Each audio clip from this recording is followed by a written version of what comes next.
Torque on a rectangular current loop in a uniform magnetic field.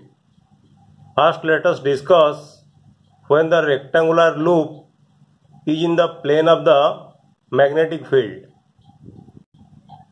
Consider a rectangular loop ABCD in the plane of the magnetic field B. You see in the figure, this is the north pole of the magnet, this is the south pole of the magnet, and ABCD is the rectangular loop. Current passing through the loop is equal to I, and the magnetic field, this is the plane of the magnetic field, and the rectangular loop is present in the plane of the magnetic field. For the arm BC, you see, for the arm BC and for the arm AD, the length of the loop L, it is along the direction of the magnetic field. This is the direction of the magnetic field, and this is also the direction of the length of the loop.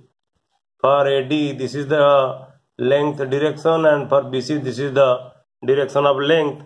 So the cross product L cross B will be equal to 0. So the force on the arm BC and on the arm AD will be equal to 0. So for the arm BC and AD, L and B are in the same direction. So the force F will be equal to I into L cross B will be equal to 0. That is the force on the two arms AD and BC is equal to 0, resulting no net force or torque. But for the arm AB, let us see what will be the force on the arm AB.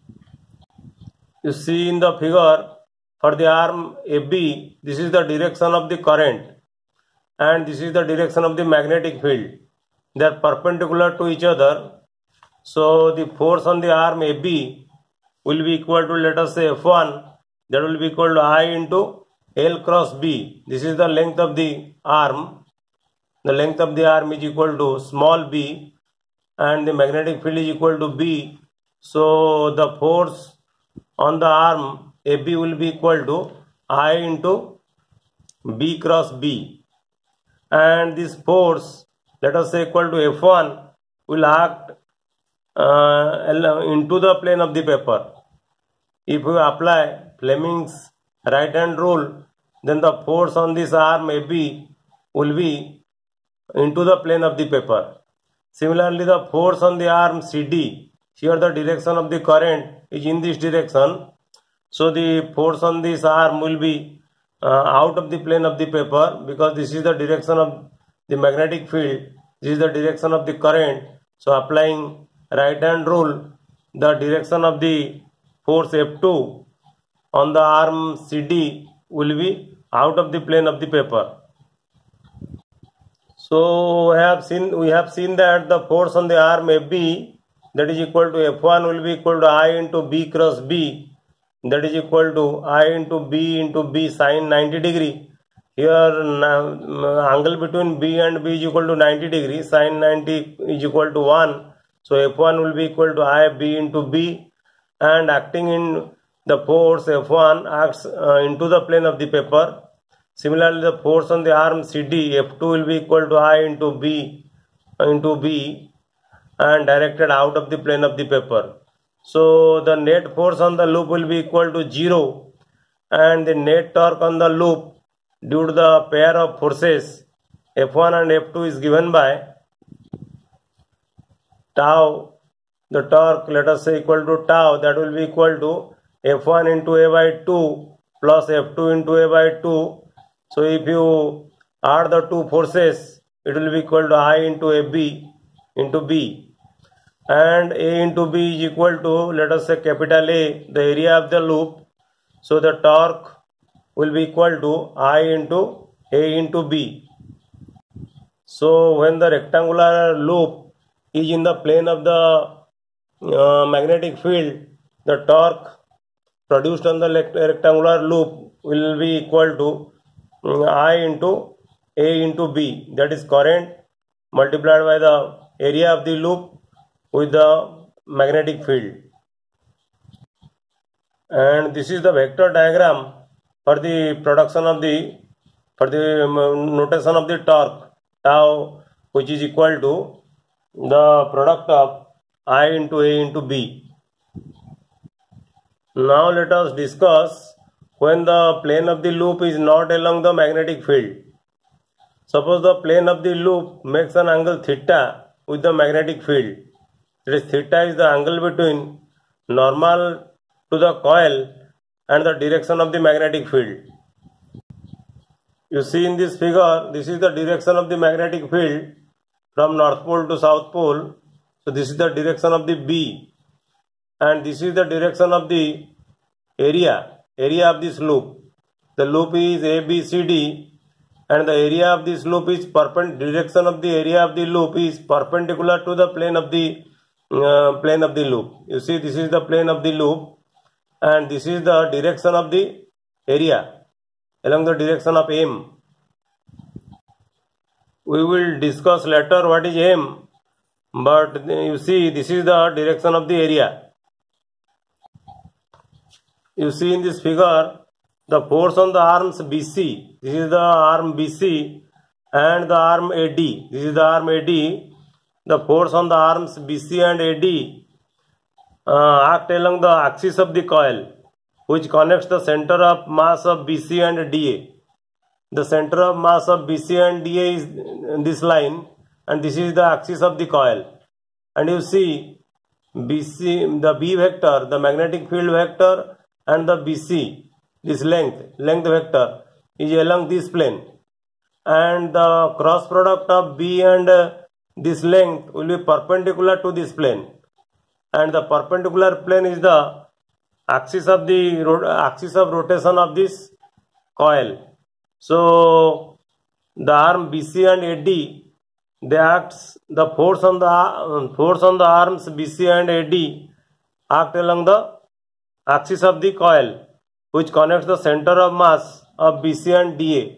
This point and this point, this is the center of mass of BC and DA. The two forces are collinear. You see, the two forces are collinear. One force along this, and another force along this. They are collinear and equal and opposite. So they cancel each other, resulting no force on torque. But the force on the arm AB, you see, the force on the arm AB and force on the arm CD, they will produce torque. The force on the arm AB is equal to, let us say, F1, that is equal to I into B cross B, that is equal to I B sin theta, and the force on the arm CD is equal to F2, that is equal to I into B into B, that is equal to I B into B sin theta. Here B is the length of the arm AB and length of the arm CD, and the net force on the loop will be equal to 0. Because these two forces are equal and opposite, net force on the loop is equal to 0. So the net torque on the loop due to the pair of forces F1 and F2 is given by tau is equal to F1 into A by 2 plus F2 into A by 2. If we substitute F1 and F2 value here and add the two forces, add the two terms, then it will be equal to I into AB into B sin theta. But A into B, this is the area of the loop. So I into area of the loop into magnetic field into sin theta. When theta is equal to 0, the angle between the area vector and the magnetic field will be equal to 0. So the forces F1 and F2 becomes collinear. So the net force and torque becomes 0.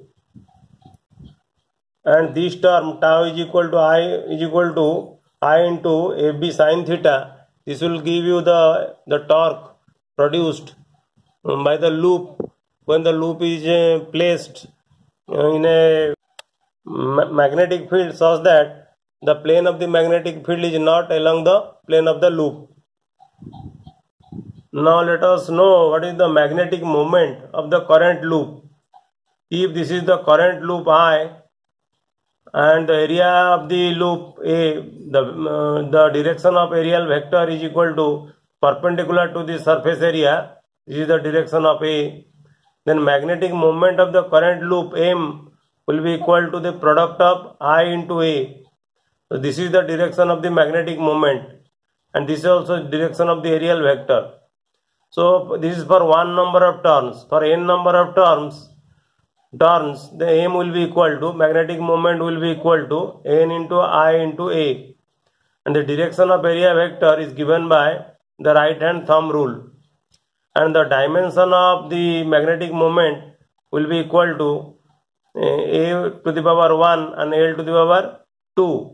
For area it will be L to the power 2, for current it is ampere to the power 1, and the unit of the magnetic moment will be equal to ampere meter square. In the figure you see the direction of the aerial vector A, and hence the direction of the magnetic moment vector M is into the plane of the paper, and this is only when the direction of the current is like this. If the direction of the current is like this, that is in clockwise direction, then the direction of M will be into the plane of the paper by applying right hand thumb rule. So now you can write or express torque on the current loop in terms of magnetic moment. We have deduced that the torque is given by I into A into B into sin theta, but I into A is the magnetic moment, so torque will be equal to magnetic moment into the magnetic field into sin theta. So torque will be equal to the cross product of magnetic moment and the magnetic field. And remember, the torque vanishes when the magnetic moment vector is either parallel or anti-parallel to the magnetic field B. When the magnetic moment and the magnetic field are parallel, the equilibrium is stable one. So any small rotation of the coil produces a torque which brings it back to its original position.